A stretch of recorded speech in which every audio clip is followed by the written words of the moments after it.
Today, I'm going to show you guys how to take Hey Joe by Jimi Hendrix, but kind of transform it a little bit and use it as a template to start learning how to play over chord changes.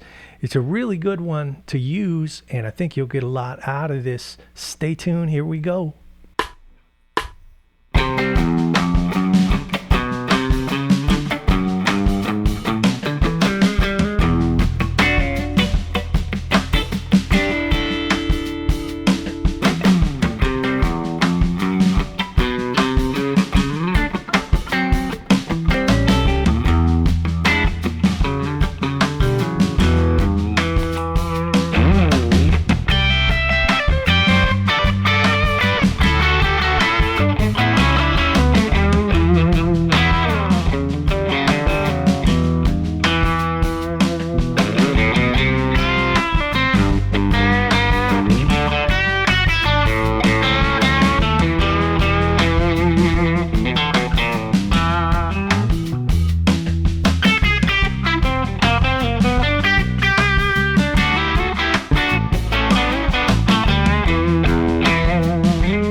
All right, everybody, Shane Terrio back at you. Thanks for tuning in. It's been a while, a little minute since my last post on YouTube.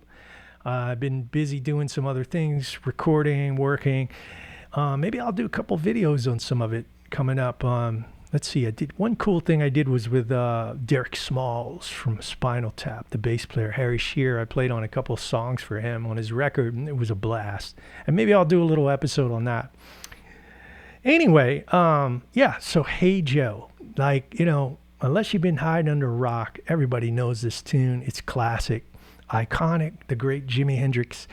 But here's a disclaimer. If you came here to learn how to play Hey Joe by Jimi Hendrix, this is not the video. I'm using this riff to show you how to play over chord changes. It's a question I get asked a lot. People send me emails or comments on the YouTube. Hey Shane, can you talk about playing over chord changes? How do I play jazz? How do I make the changes? When you hear guys say that, you know, the jazz cats, it's jazz jargon, you know. He's making the changes. He ain't blowing the changes. He's blowing the change. You're not making them. What does that mean? It means you're outlining chord shapes. You're outlining the harmony to where your ear, you can hear it actually. You can hear clearly the changes going on. Now, most blues music, this doesn't happen. But Hey Joe is a perfect template to use because it's all major chords. Hey, wait a minute. Wasn't that a different song?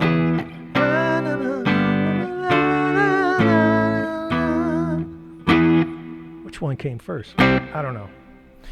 Anywho, I got the idea to start blowing over these changes from John Scofield. And John and I were neighbors in New York when I lived in New York.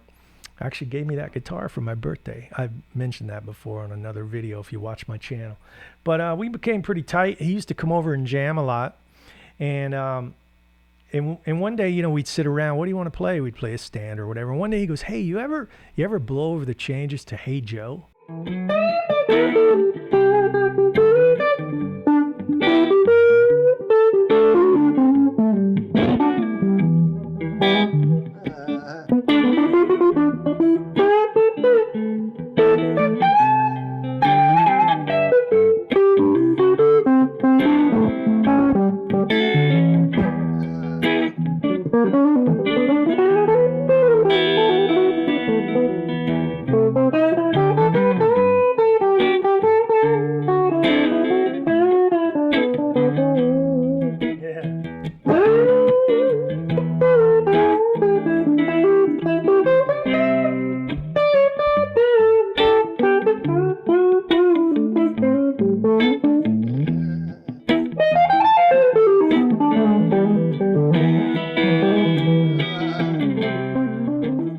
playing over all these chords.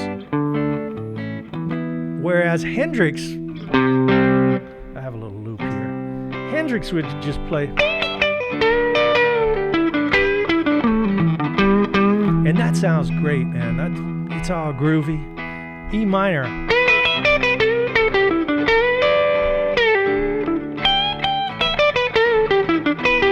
That's what most guys do, and that is totally cool. Jimi Hendrix sounded amazing. By no means am I saying what I'm about to show you is better. It's just we're using it as a vehicle to play over chord change. So, C. How would you play over that? There's a couple of ways you can start to nail changes. And first thing is knowing your chord tones a la triads. I know a lot of you guys out there working on triads. Triads. C triad, G triad, D triad, A triad. And then we could go back to our good old E minor pentatonic. So you could just, for baby steps, you could get a few of these triad positions together. C, G, D, A. All right? C, G, D, A. That's coming out of C. The C shape. And that's G. That's coming out of the cage form, you know, that triad there, G. And then the same thing up a whole step. And then E. So maybe get those under your finger, make a little loop, and just start trying to play simple triads. You could, you know, kind of do a little E minor pentatonic. But here's a C, G, D, A, B. So once you get that, just try to take the triads apart a little bit.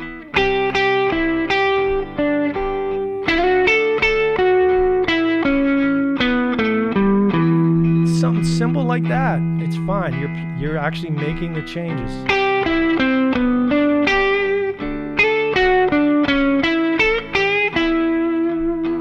Well, let's try these down here. C.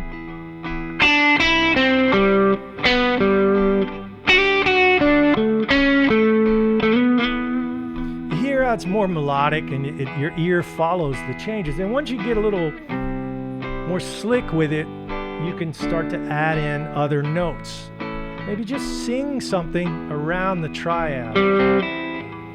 Something simple like this.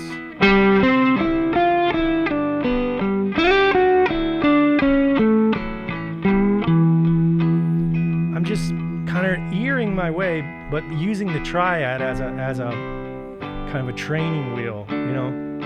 That's one way to do it, the triads. And up here you have G, D, A, E minor. So what if I tried something there?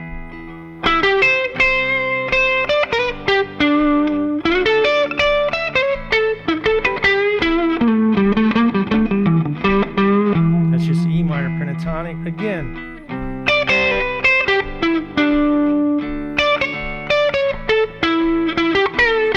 Now it sounds really hokey, but it's okay because I'm outlining the changes. It's just baby steps to get there.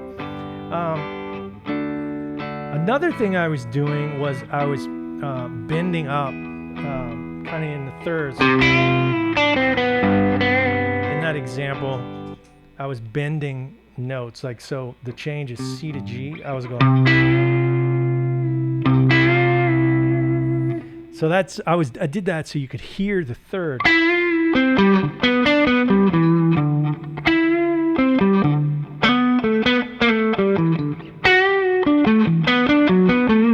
So another thing you can use is major pentatonics.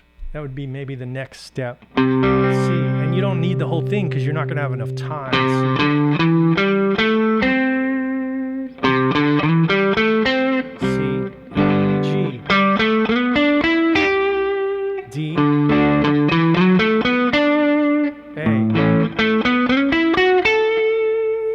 So check it out.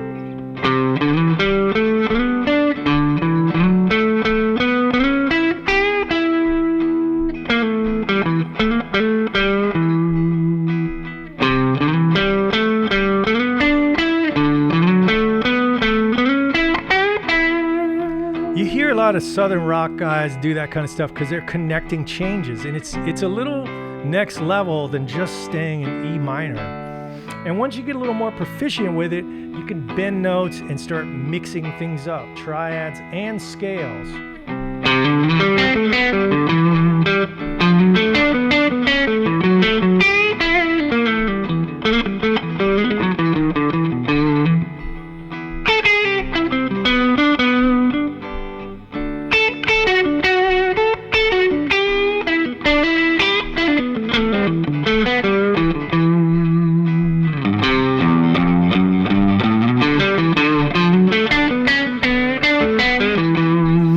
Always, fall back on the E minor pentatonic thing, but it's just an idea to give you some something to practice when you're like, I don't know what to play over. Try Hey Joe, it's pretty fun. So the next thing you could do is use scales, and it gets a little trickier here, like kind of anything goes, but I'll post the jam that Sco and I did just after this little rant here. But yeah, I listened to what he did. He was using a lot of just G major, which is E minor, G major, but then he would go up to A major scale, and he's using a lot of altered things. So that's kind of beyond the scope of this video, but you can hear how far out somebody like Sco could take it on Hey Joe, and it's pretty cool to hear. I haven't heard it in a while, but it's pretty amazing. So anyway, yeah, Hey Joe, I thought that was a good idea, and man, like anything, there's nothing new under the sun. I'd been thinking about doing this as a video for a while, and I was looking on YouTube last night. My friend Guthrie Trapp had done this a few years ago, talking. It's different, but yeah, kind of the same thing, playing over the changes. So anyway, I hope you got something out of that. Check out some of my other videos. I love your comments, and I'll see you guys next time. Make sure to hit like and subscribe and share. Help me continue to build the channel. It sounds really, infantile, but I'm trying to get to 20,000 subs, hopefully by the end of the year. I mean, man, all my friends have way more, but I just got into this game late, so help me out. I appreciate it. More to come. Terrio out.